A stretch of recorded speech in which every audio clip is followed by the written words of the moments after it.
мына Номанжан Аркабаев деген жигитти билесиңер. Мурунку экс депутат, акын, өр жазат. Мунун дагы жүрөгү таза.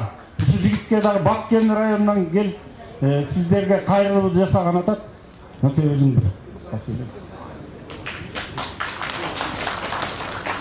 Саламатсыздарбы, урматтуу бир туугандар.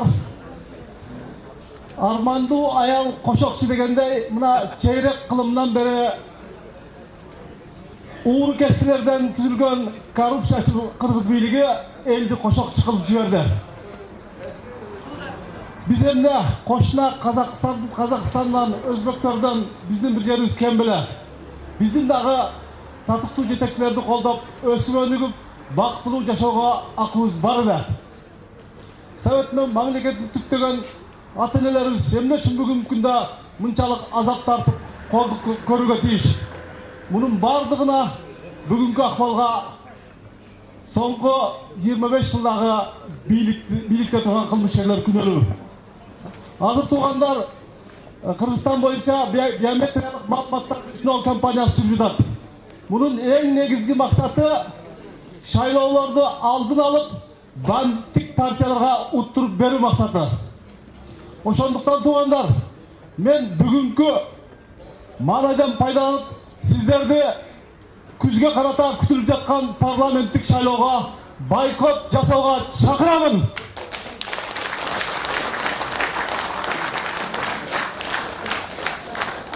Мындан тышкары туугандарым, азыркы күндө Акталадан баштап биздин Сүлүктүгө чейин бардык жерде бандиттик партиялар добуш башына деп 1000 сомдон таратып, элди булгап, сатып алып жүрөт.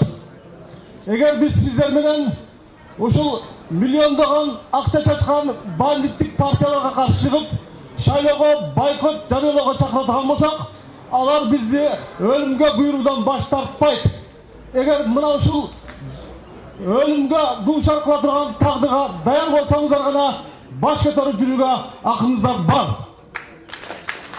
Себеби партиялар миллиондорду чачып алып, элди сатып алып, анан кийин шайлоо болбой калса, булар асынып өлүүгө да даяр. Билесиздерби туугандар? Ошондуктан мен сиздерди дагы бир жолу айтайын, шайлоону бойкот жасоого чакырамын. Азыр Оштон келген Төлөгөн агам айтып кетти.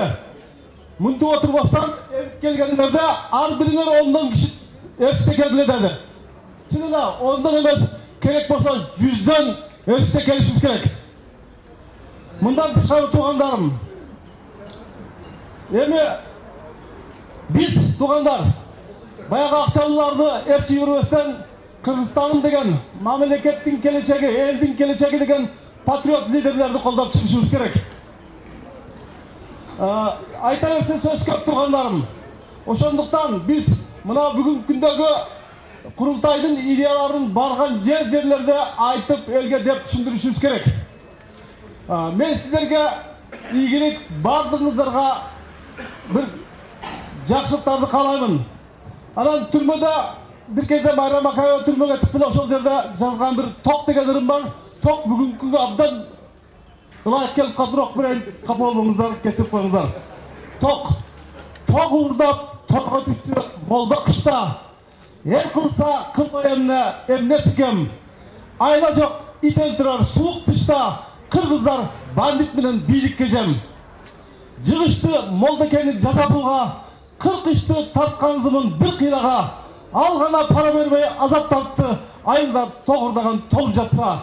Оболу уурчукту жети баштуу, ырсайган жалтырак баш кара качтуу. Андан соң тезектерде бирөө келди, колунда калтасы бар котур таштуу. Тогурдоо салтка айланды элде тегиз. Бүт баары жок дегенде 10-дон 8. Арамдык Алатоодо ашар болду. Ач үйүң өрнөк айтып жолду. Ошентип кыргыз тозду, кара кийди, түн каптап, анан акыр заман келди. Ток уурдап, кез чутканы аз келгенсип, бийлигиң күндү кошо жүдүрүйдү. Рахмат,